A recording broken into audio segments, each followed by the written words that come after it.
protagonistas de esta historia van a ser el rey Acab, Ahab de Israel, y con relación al profeta Elías, Eliyahu. Esto lo ubica en el séptimo rey después del rey Salomón. Este rey comenzó a reinar en el 922 a.C. Pasados muchos días, vino palabra de Hashem a Elías en el tercer año, diciendo: Ve, muéstrate a Acab, y yo haré llover sobre la faz de la tierra.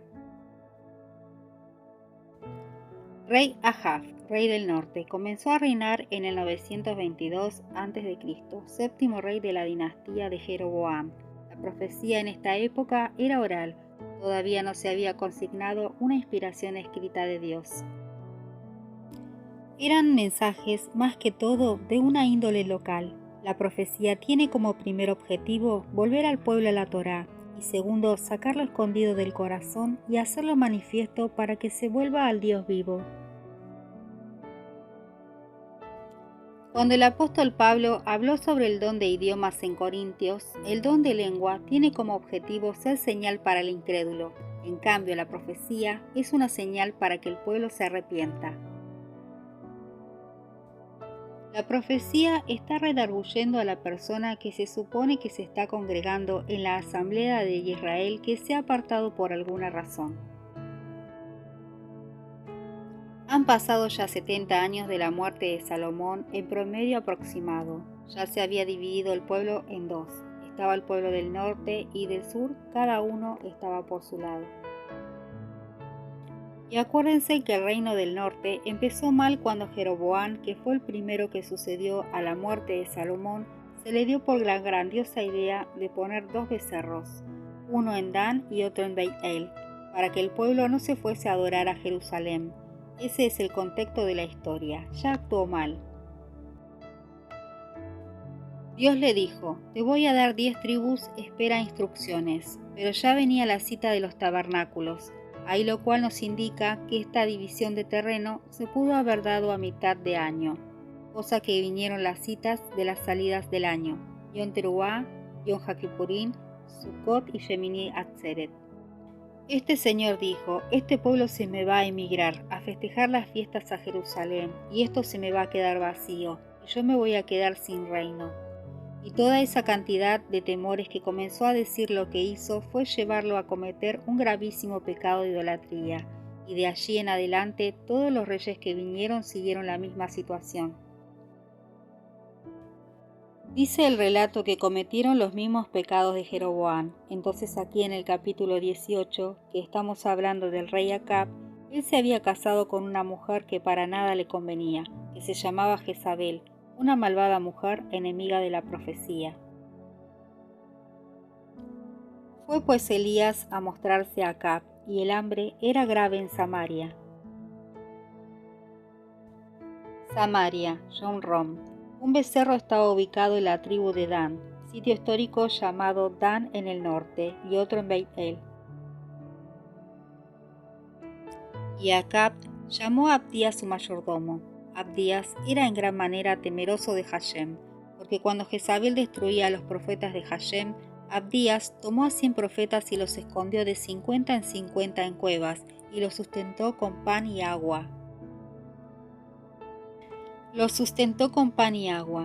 Esos profetas no se pusieron a reprender los cielos para que lloviera o para que viniera la abundancia, porque eran profetas de Dios. No, ellos sabían que ese era el juicio de Dios y que no lo iban a cambiar. Cuando Dios dice no vas, no vas, y no hay forma de cambiarlo. Dios les había encargado que debían de quedar ahí como testimonio para esta nación, y sí, iban a pasar un poco de trabajo. Irían a ver de pronto subir un poco humanamente, diríamos, como corta de expectativa. Estaban estancados ahí. Pero Dios lo estableció ahí. Y esto te quiere decir que ese cuento de que tú tienes que ver por tu proyecto de vida, eso es si Dios lo permite. Como decía la carta a Jacob: ustedes que dicen que mañana iremos, que mañana compraremos, tienes que decir más bien: si Dios quiere, mañana haremos tal cosa.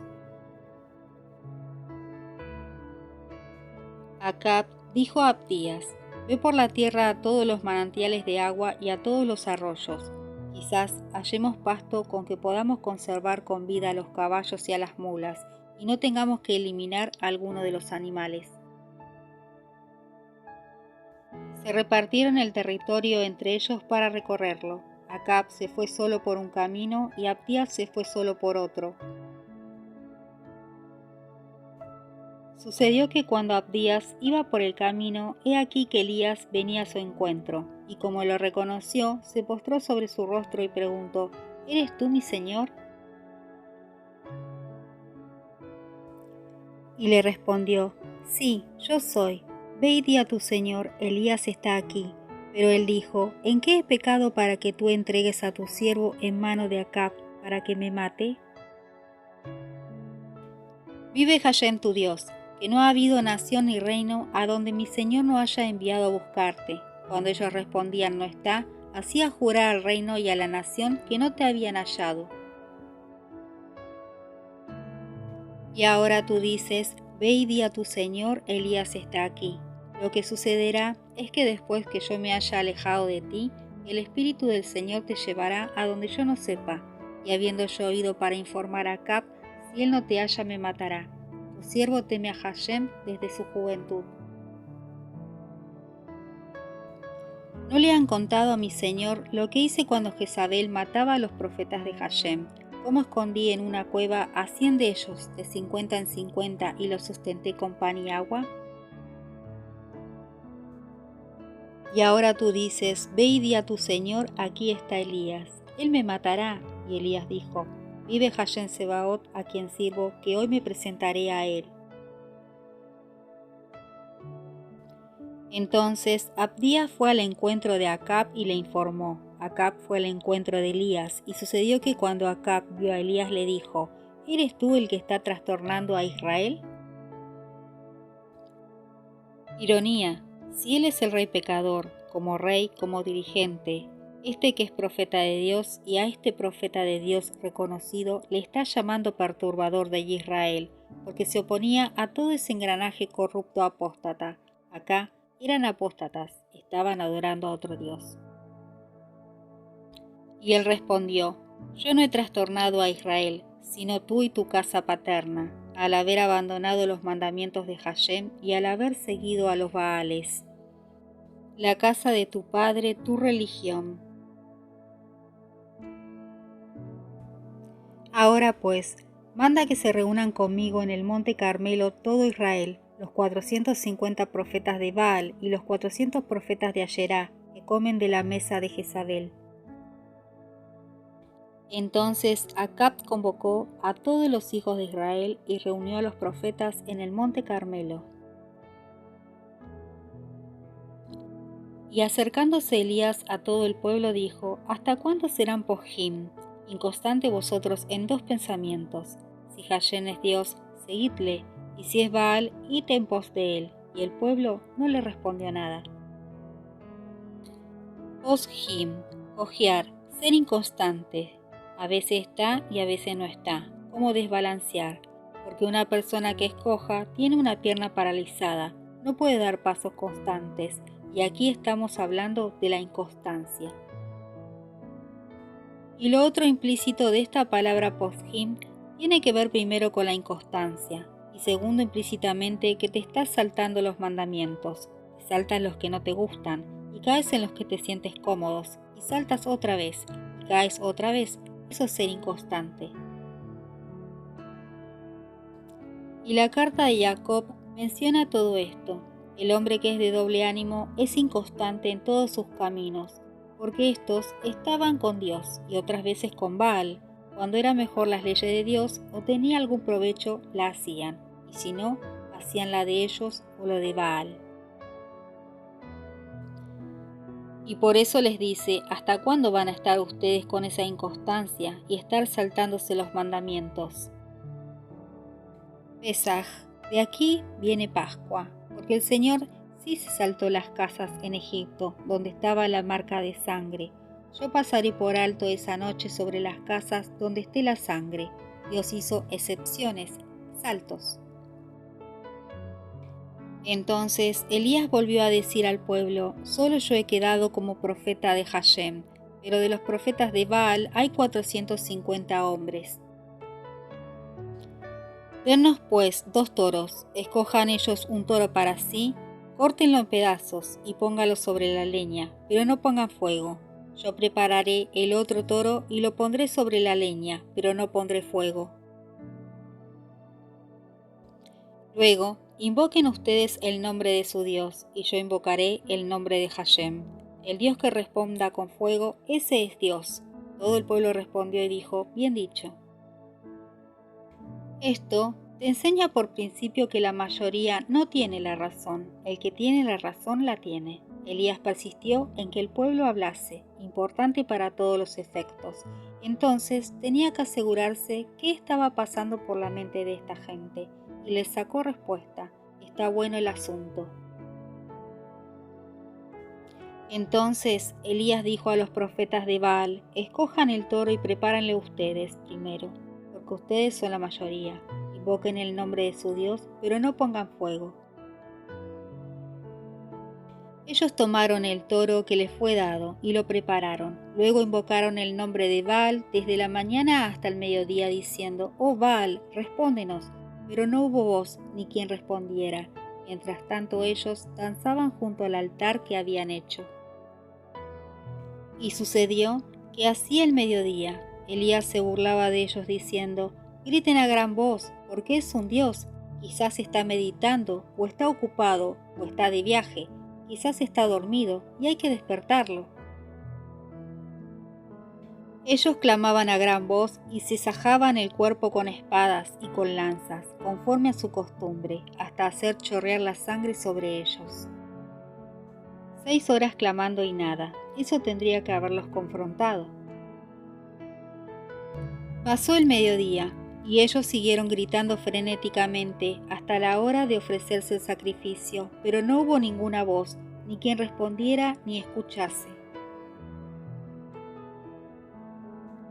Minja, ofrenda personalizada, también ofrenda vegetal que se levantaba en la 9ª hora del día. Tenían rituales paganos mezclados a los de Hashem. Entonces Elías dijo a todo el pueblo, acérquense a mí. Todo el pueblo se acercó a él. Luego él reparó el altar de Hashem que estaba arruinado. Elías tomó 12 piedras, conforme al número de las tribus de los hijos de Jacob, a quien le vino palabra de Hashem diciendo, Israel será tu nombre. Y edificó con piedras un altar en el nombre de Hashem. Después hizo una zanja alrededor del altar, en la cual pudieran caber 15 litros de agua. Luego arregló la leña, cortó el toro en pedazos y los puso sobre la leña. Entonces dijo, llenen 4 cántaros de agua y derrámenla sobre el holocausto y sobre la leña. Luego dijo, háganlo por segunda vez, y lo hicieron por segunda vez.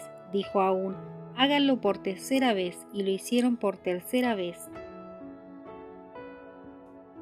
De modo que el agua corría alrededor del altar y llenó también la zanja. Cuando llegó la hora de presentar la minjá, se acercó el profeta Elías y dijo, oh Hashem, Dios de Abraham, de Isaac y de Israel, sea hoy manifiesto que tú eres Dios en Israel y que yo soy tu siervo, y que por tu palabra he hecho todas estas cosas. A Elías no se le ocurrió eso, sino que su oración ya Dios le había dicho lo que debía de hacer. Hashem previamente había enviado a Elías a hacer estas cosas, fue por orden de Hashem. Respóndeme, Hashem, respóndeme, para que conozca este pueblo que tú, oh Hashem, eres el Dios, y que tú vuelves hacia atrás el corazón de ellos. Está diciendo que es Dios el que hace dar la vuelta y marchar hacia atrás el corazón del hombre. Él está suplicando, no para que baje el fuego, sino para que haga regresar, para que el pueblo sepa, que tenga esa experiencia personal, y si esa experiencia personal no ocurre, va derecho a la perdición, para que los haga regresar al punto donde estaban. Entonces cayó fuego de Hashem y consumió el holocausto, la leña, las piedras y el polvo, y aún lamió el agua que estaba en la zanja. Viéndolo todo el pueblo se postraron y dijeron: Hashem es el Dios, Hashem es el Dios. Tenemos que tener la sensibilidad y la necesidad de que el Evangelio se predique con poder, que no solamente sea exposiciones de la palabra del hebreo aquí o de la gramática allá, porque aquí se trataba más allá de demostrar que fuese Él Dios, es que el pueblo se volviera a Él. Igual Dios iba a seguir siendo Dios, aunque el pueblo lo niegue. Pero volviendo a la idea del principio, cuando tú piensas a nivel corporativo, te duele el pueblo. Pero Dios te da una vuelta y te pone a caminar de atrás hacia atrás, pero mirándolo a Él, no de espaldas, porque el arrepentimiento no consiste en regresar de espaldas a Dios. El arrepentimiento consiste en volverse de cara a Dios.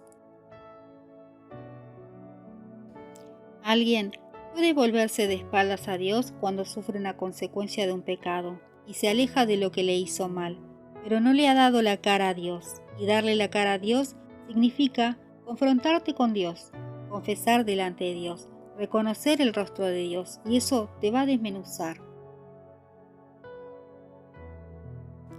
Por eso, el arrepentimiento técnico va a terminar relacionado con la paz que va a provenir de mirar el rostro de Dios. Y cuando tú miras el rostro de Dios y eres iluminado por Él, no vuelves a hacer lo mismo. Por eso hay que distinguir el arrepentimiento único en la Biblia para vida eterna. Y otra cosa son las cosas que tú haces a diario y que te equivocas y eres consciente y las corriges. Pero aquí estamos hablando de una vuelta de una sola vez en la vida hacia Dios y de cara a Dios. Y eso pasa una sola vez en la vida de una persona. Sabá a Jaronit. Hizo volver con una vuelta hacia atrás. Regresar de frente, no de espaldas. Dios te ha dado una vuelta, te ha puesto de frente y vuelves de regreso.